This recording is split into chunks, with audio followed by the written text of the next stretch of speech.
What's your favorite book?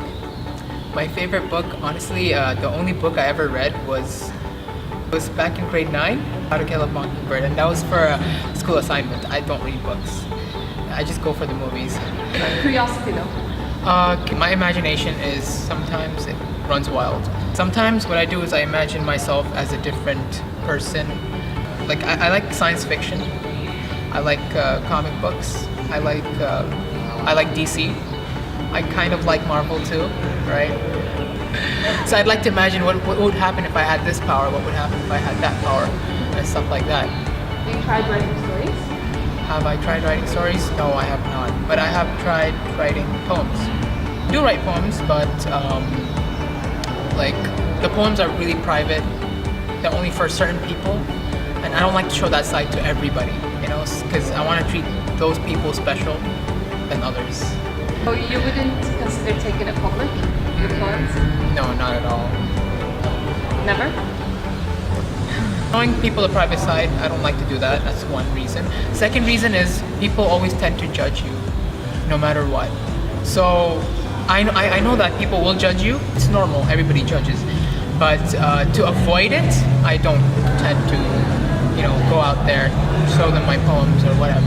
And no matter where you go, there's always going to be a minimum amount of judging. Right? Like back in grade 3, I used to draw. Right, I used to draw, and I love drawing. I love drawing a lot, and I used to, go into art competitions and so on and so forth. So I was bullied for that, and ever since then I stopped drawing. If I ever draw something, I tend to draw it or keep it aside, just for myself, or just throw it away. I was programmed like that since grade 3. If I was never bullied, maybe I would have had an art gallery. This was back in Canada. So you've experienced bullying? See, I've experienced bullying. A part of my life, I was kind of like a bully, right? Because I felt like that was the only way to go. They used to call me Juicy Jumbo Junior, and I kind of like the name because it got me to places. I was way overweight. I was 95, 96 kilograms. How did you lose it? I went through something I think almost every teenager goes through. Yeah, depression kind of made me lose all the weight. Really? How long did it take? It took me 6 months to lose. Right now I weigh like 57, 60, around it. I like to round it. Alright, because 57 is such a girly weight. Look, you see, this is society. When you're 95, you're fat. When you're 57, you're girly. You have a girly weight. That's basically it. Like girls would come up to me like, "Oh, you weigh less than me. Oh my god," like.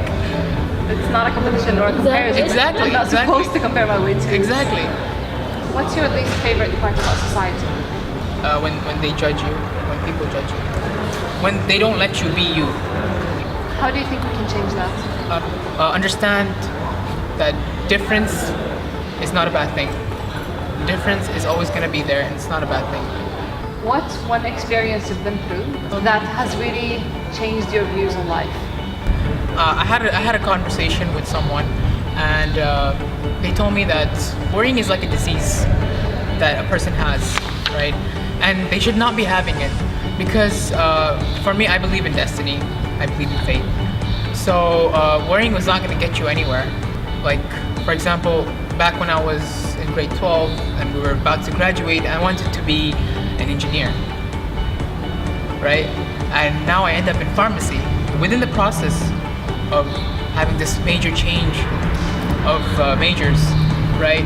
I realized that if you make yourself happy and not worry about anything, if you make yourself happy, then it doesn't matter where you go. Everything's gonna be fine. Everything's gonna be fine.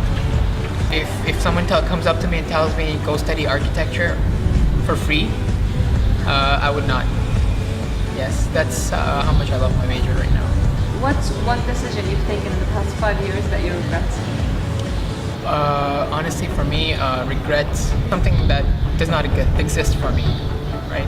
When I make a decision for myself, and later on I find out that it was not the right decision, I don't tend to regret, but I tend to learn from it because I don't have time for regrets. And past is past, and the concept of time is, for me, is something created by humans and does not exist. When did you start thinking of time this way? It came along with the fact, with the worrying factor. When I thought about, I shouldn't be worrying about anything because things will happen no matter what. I won't be the one. I'm not a factor to change the things that's gonna happen for me. So I guess along with that, the concept of time kind of disappears. How would you live your life differently if time was not a concept or if time did not exist? See, time is a concept, but there's always a beginning and an end. There's always a beginning and an end. So we would have to be living according to the end. You seem to be the kind of person who worries a lot. Yes, I do. It's normal for a human to worry, but telling myself that not worrying is healthy for you helps. What do you worry about? This is again gonna go against everything I said. I worry about the future. What place do you not want to be in? I don't know. I've never thought about that before. Then what are you scared of? I'm scared of the unknown, not knowing. You're scared of not knowing? Yeah, not knowing. Imagine a life where you know everything. It's gonna be boring, right? It's gonna be boring. But yeah, I guess you get. Thank you. This is helping me out. See? It's more like a therapy session. What would you tell someone that worries a lot to calm them down? Actions speak louder than words. So instead of telling them, I would try to cheer them up. Like, I don't know, I'd hit the floor, dance for them, sing. Do you think humans are there for each other enough or not?